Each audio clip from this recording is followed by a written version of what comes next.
Сэнтли банк бус санхүүгийн байгууллагын олон нийтэд нээлттэй гаргаж байгаа 2 дахь удаагийн Сэнтли 2.0 бондын анхдагч зах зээлийн арилжааны цаан зохих эслийн үйл ажиллагаа боллоо. За энэ үеэр 2024 оны хамгийн өндөр өгөөжтэй гэж хэлж болох 10 тэрбум төгрөгийн Сэнтли 2.0 бондын давуу тал болон Сэнтли банк бус санхүүгийн байгууллагын одоогийн үйл ажиллагаа цаашид хийхээр төлөвлөж байгаа ажлуудыг танилцууллаа. Сэнтли 2 дахь бондын эрэлзэн нь 100 мянган төгрөг 24 сарын хугацаатаа жилийн хүн 18.5%. За хүүг улирал тутамд олох юм. Хүүгийн орлогын албан татвар нь хөрөнгийн бирж дээр гаргаж байгаа учраас 5%.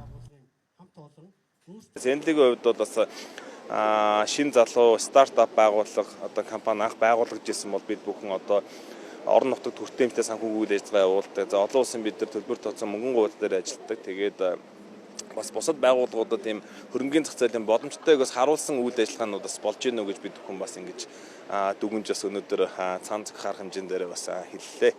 Сүүлийн үед бол аж ахуйн нэгжүүд бол өрийн хэрэгсэл буюу бондыг болохоор биржийн бус зах зээл дээр буюу мэргэжлийн хөрөнгө оруулагч нарт зориулсан зах зээл дээр санал болгож санхүүжилтөд татан төвлөрүүлдэг болсон байгаа.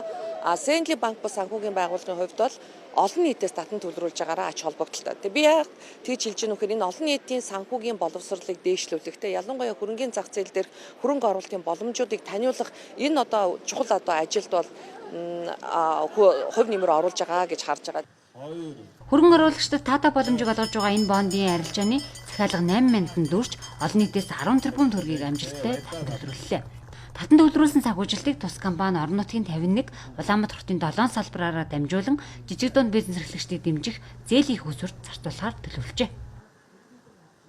Өмнөх бондтой харьцуулахад компани санхүүгийн үзүүлэлт, ашигтай ажиллагаа, зээлийн багц, замун зээлийн багцны чанар зэрэг бүхэл үзүүлэлтүүд бол сайжирсан юм үзүүлэлттэй байгаа.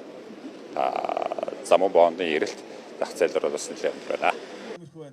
Сэнтли банкус санхүүгийн байгууллага хувьцаат компани 2023 оны 1-р сард Монголын хөрөнгөний биржээр дамжуулан 18 сарын хугацаатай 8.5 тэрбум төгрөгийн нээлттэй бондыг олон нийтэд санал болгон 1 цагийн дотор амжилттай арилжуулж байсан. За энэ бондын эргэн төлөлт 2024 оны 7 сарын 29-нд хөрөнгө оруулагч нартай бүрэн төлж дуусгажээ.